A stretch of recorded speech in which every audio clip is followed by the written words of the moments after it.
I was married for 21 years. Mike was diagnosed in November of 2013 with acute myeloid leukemia.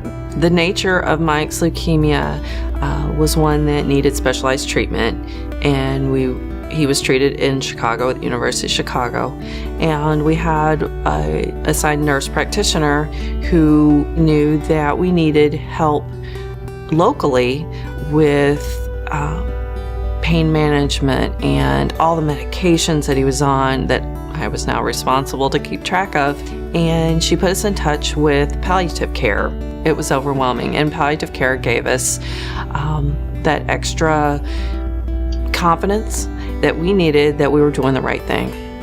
On the day Mike went for what would have been his 13th bone marrow biopsy in 10 months, and his blood work was showing that the clinical trial drugs were not making any improvements.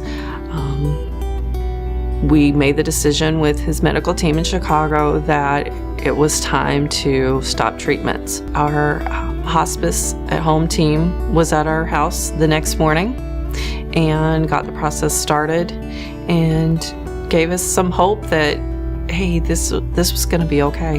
We were going to be okay. Within 30 minutes, they had oxygen at our house. Being that he was able to breathe easier, we were able to do more things than he had been doing. We were immediately set up with a volunteer who brought over pet therapy. Mike had wanted a dog so bad, and we were able to have one in our house. At the same time when he was having pet therapy, I had massages in home for myself, because hospice is more, it's not only taking care of a patient, it's taking care of the whole family. One of the best memories that I will carry with me came from a suggestion from our social worker. And our daughter was 10 and nearing her 11th birthday. And the time frame we were given, Mike was not going to survive to her birthday. He was having some good days, and the social worker suggested, hey, why don't you go ahead and have an early birthday party? And so we did.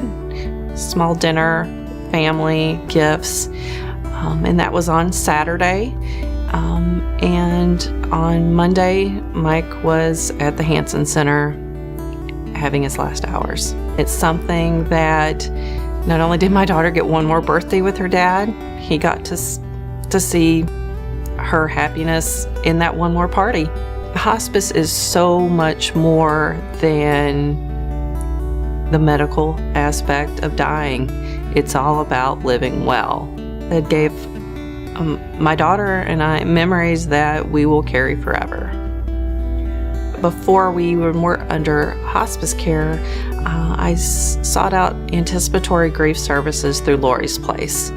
I knew of Lori's Place and thought that maybe they could help me talk to my daughter about what's going on. So she and I went to Lori's Place early on, met with the director, and got some assistance in being able to talk not only to my daughter, but realizing that it was something I needed too.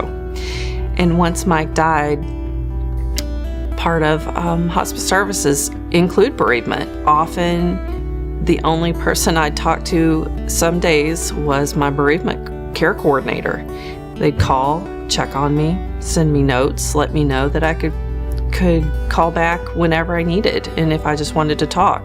They'd come to my house if I needed to visit. Not only that, but I knew that I had Lori's Place to go to with my daughter. And because the services at Caring Circle are open to anyone, regardless of their ability to pay, and the convenience of having all the services in one place, where you can make one call and someone's going to find who you need, what you need, when you need it. It's such an important part of our community that really needs support.